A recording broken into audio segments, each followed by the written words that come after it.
મિત્રો તો આપણે આજે આવી ગયા છીએ એક વિડીયો નવો લઈને।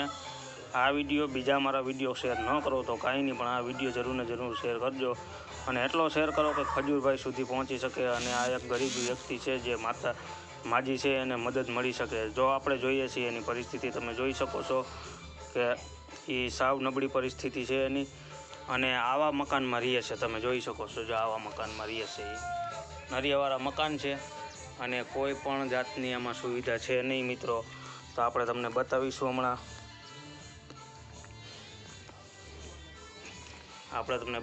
એનું બધું આ મકાન તમે જોઈ શકો છો બરાબર, નરિયાવાળું મકાન છે। આ મકાનમાં માજી ચોમાસામાં કઈ રીતે રહેતા હોય છે તમે જો, અને એકલા વૃદ્ધ માજી રહે છે અને એનો કોઈ આગળ પાછળ છે નહીં બરાબર છે। એક દીકરી હતા એ પણ સાસરે વયા ગયા છે। તમે જોઈ શકો છો મિત્રો કે આ બધું હવે આ રીતે એ રસોડામાં રાંધે છે અને આ ઉપર છત છે, પતરા નરિયાવાળી છત છે।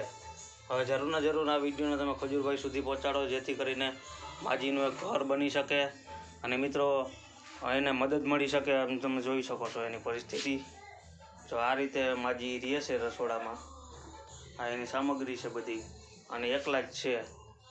માજી તમે બે શબ્દ કયો, એકલા જ છો ને? હું એકલી જ છું। હા ભાઈ, કોઈ છે નહીં મારે આધાર।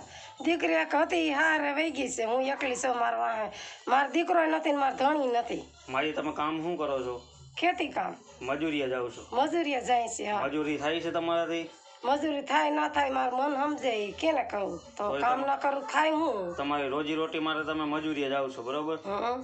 હા, તો તમારા પગના અને હાથનો કંઈક દુખાવો છે તમે કહેતા હતા? હા, પગ દુખે છે, આંખ કઈક આંખમાં દુખ્યા આવે છે। તોય કામ નથી થતું તોય કરો છો? તોય કરું છું કામ ન કરું મને કોણ દે તો પછી? મિત્રો તમે જોઈ શકો છો કે આ વ્યક્તિ એક એવું છે કે હાવ ગરીબ છે બરોબર છે, તો એને મદદ મળે એના માટે આપણે એના બીજું કાંઈ નથી કરવાનું, આપણે ખાલી એક શેર જ કરવાનું છે। શેર કરો અને આ માજીને મદદ મળી શકે ખજૂરભાઈ સુધી આ વિડીયોને પહોંચાડો।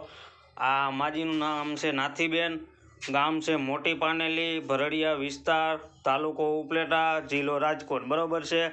અને મારા કોન્ટેક નંબર છે 95 587 39 462। અને હું ફરીથી નંબર બોલું છું 95 587 39 462।